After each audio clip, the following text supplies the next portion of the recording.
Alors aujourd'hui on va parler bougie. Je vais vous montrer comment réaliser une bougie naturelle à la maison pour pas très cher. Donc pour cela vous aurez besoin de cire, donc voici la mienne. C'est un plastique qui se fait chauffer au bain-marie, donc c'est assez pratique, on trouve ça dans tous les magasins de loisirs créatifs. Mais vous aurez également besoin d'huile essentielle pour parfumer votre bougie. Donc moi j'ai pris celle qu'on trouve à Jiffy, donc les voilà. Alors aujourd'hui je vais utiliser la pamplemousse et l'eucalyptus.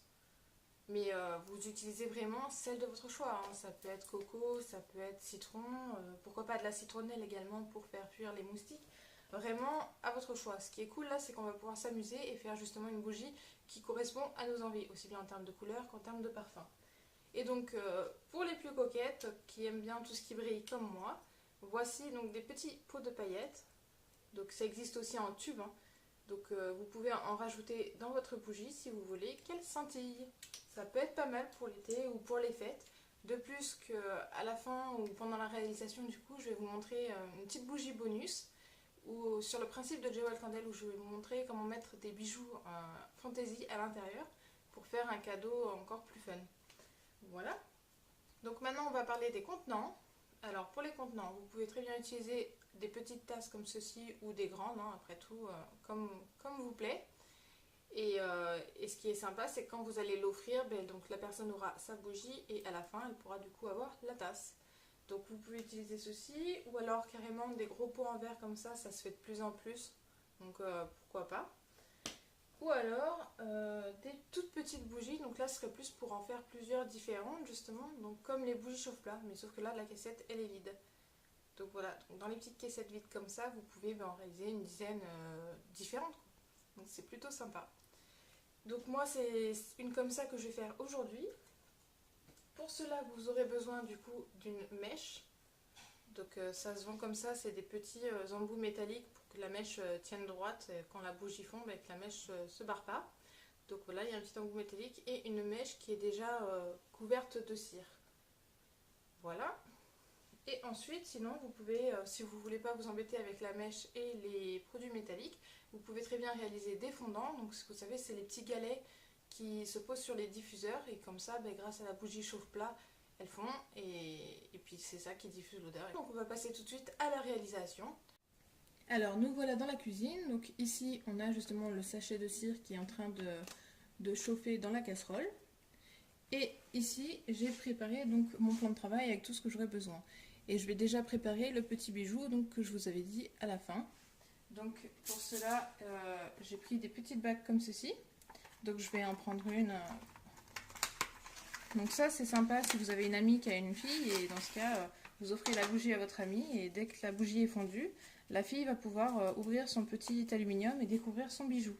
Donc vous voyez, il y en a vraiment plein au choix. Donc là j'ai pris le petit dauphin bleu. Et donc je le mets dans un petit sachet plastique. Hop, je ferme bien pour pas que la bougie y rentre. Et en plus de ça, parce que la bougie sinon ferait fondre tout simplement le plastique, donc ça suffit pas comme protection, on va venir l'emballer dans un petit peu d'alu. C'est vraiment comme ça en fait que sont emballés les bijoux chez Jewel Candle. Donc là vraiment on reprend juste ça. Voilà. On va pas en mettre trop parce que alors quand vous faites des grands formats, donc en tasse ou en pot, là il n'y a pas de souci, votre bijou sera bien caché. Voilà. Bon, par contre dans des petites bougies comme ceci, forcément c'est beaucoup plus compliqué de le cacher puisque ça prend quand même de la place. Mais bon, c'est pas grave. Alors hop, on va le mettre par là. Je le mettrai sur un côté, voilà. Et du coup, ouais, ce sera dans celui-ci. Voilà, comme ceci. Et donc là maintenant on va attendre donc, que la cire soit fondue et on pourra continuer. Donc comme vous pouvez le voir ici, je viens de retirer mon sachet, donc j'ai quand même pas mal de cire qui a fondu, donc pas la totalité, mais pour ce que j'ai à faire, ça devrait suffire.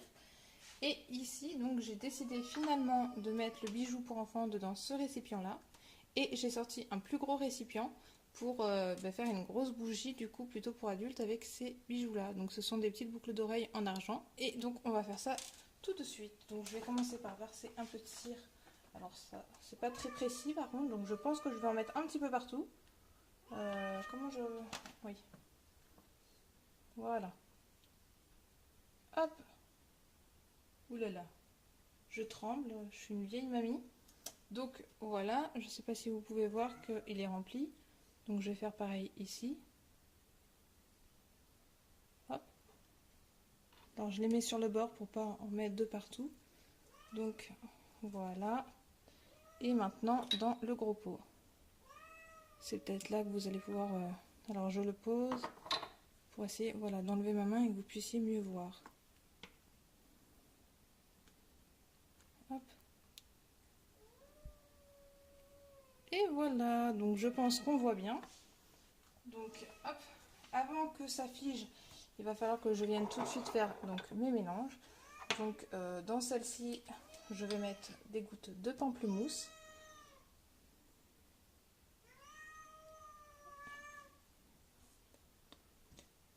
Donc j'ai mis 5 gouttes pour que ça sente bien. Et dans celle-ci, pareillement, je vais mettre 5 gouttes mais d'eucalyptus. Bah alors mes gouttes elles veulent pas sortir. Ah voilà, 1, 2, 3, 4, 5. Et voilà. Et donc maintenant je vais venir, ah oui je voulais mettre de la couleur.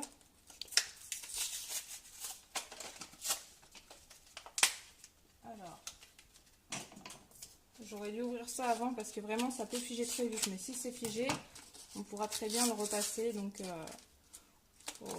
au bain-marie. Coucou, alors je reviens vous montrer le résultat final. J'ai eu un problème avec le colorant alimentaire qui, au lieu de colorer donc, la bougie, me faisait des petites bulles. Je pense que du fait que ma cire était chaude et que l'huile essentielle est grasse, ça n'arrivait pas à se mélanger, donc ça faisait plein de petites bulles rouges. Donc pour mon colorant rouge, ça faisait plein de petites bulles rouges et au final ça se mélangeait pas du tout. Donc ce que j'ai fait, c'est que j'ai pris du rouge à lèvres. Alors bon, du coup forcément c'est moins naturel, mais ça m'a permis de vraiment teinter ma bougie d'une couleur vraiment très très sympa. Donc j'ai pris celui-ci, alors vous le voyez rouge, mais en fait c'est un orange, quoique selon les reflets, je sais pas, oui ici vous pouvez peut-être bien voir là. C'est un petit orange avec un petit peu de rose et des petites paillettes dorées. Donc alors je vais essayer de vous montrer, mais oui, ça ressort plus rouge en fait que réel, mais voilà, j'en ai mis un tout petit bout en fait de ce rouge à lèvres et ça a vraiment bien coloré la bougie. Donc ça m'a permis de rattraper le truc et j'ai déposé, enfin avec un petit bâtonnet, j'ai essayé d'appuyer sur toutes les bulles pour qu'elles descendent au fond du pot pour que ça me fasse en fait une petite décoration. Donc une fois tout ça séché, voici le résultat que j'obtiens. Hop, donc c'est ça les petites bulles de colorant que ça faisait. Donc vous voyez la couleur de la bougie, donc ça c'était la bougie pamplemousse. Donc je trouve que le petit rose obtenu une fois sec, ça fait, enfin une fois figé, ça fait vraiment un rose pamplemousse et du coup les petites bulles de colorant ici donc qui viennent faire une déco qui aurait pu être sympa, enfin qui est sympa, mais après de l'autre côté vous voyez ça m'a fait, je sais même pas trop comment vous décrire ça. Vous voyez des petits traits, des petits motifs. Alors on aime ou on n'aime pas, moi je sais pas trop. Donc si vous aimez pas, vous pouvez toujours le couvrir d'une petite étiquette où vous écrivez pamplemousse ou bougie artisanale. De toute façon voilà, ça cachera ce que vous n'aimez pas et puis donc on verra bien de l'autre côté la partie qui est jolie. Voilà, donc cette bougie est faite, vous verrez qu'on ne voit pas du tout le bijou, donc ce sera vraiment une surprise pour celui qui la fera fondre. Donc voilà le résultat de la bougie pamplemousse. Et pour la bougie eucalyptus, donc là voilà, donc c'était dans la petite caissette. Donc on le retrouve ici. Donc vous voyez, j'ai préféré donc ne pas mettre de colorant ce coup-ci. Je l'ai laissé, donc celle-ci est vraiment naturelle, à part les petites paillettes que j'ai rajoutées. Mais si vous voulez vraiment qu'elle soit 100% naturelle, vous mettez pas les paillettes et voilà. Mais sinon voilà, elle est vraiment naturelle avec mes petites paillettes parce que je trouve ça vraiment sympathique. Donc à l'eucalyptus. Alors ce qui est sympa c'est que c'est à vous de doser. Donc vous voyez vraiment quand ça sent, comment ça sent à froid et à chaud. Parce que quand vous le faites fondre au bain-marie, par exemple moi en fait je vous conseille vraiment de les faire une par une. Et non pas comme je vous ai montré dans la vidéo où je fais les trois en même temps. Parce que du coup elles ont figé le temps que je faisais la dernière. Les premières avaient figé et après pour mélanger c'est très compliqué. Donc il faut refaire chauffer au bain-marie.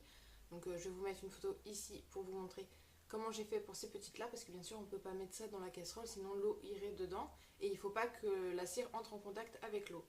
Donc je le mets dans un petit ramequin et c'est ce ramequin que je mets dans la casserole et après je reverse donc dans mes petits moules pour les fondants ou dans les petites caissettes comme ça pour les petites bougies.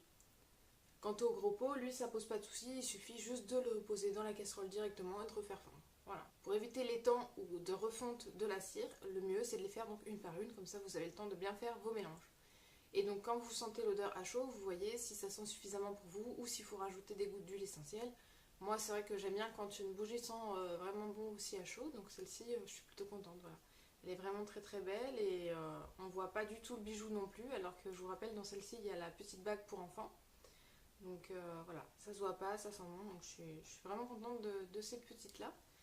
Et puis bon, ben après, voilà, à vous de tester, de vous amuser. Et si je vais vous montrer du coup la bougie où j'ai mélangé le colorant, ça fait toutes les petites bulles. Je ne l'ai pas gardé parce que je ne l'ai pas fait refondre, qu'il y avait déjà trop de colorant, donc ça restait plein de petites bulles. Mais je vous mets la photo par là quand même. Et du coup, je vous dis à bientôt et n'hésitez pas à me dire si vous l'avez refait chez vous. Ouais, bisous bisous!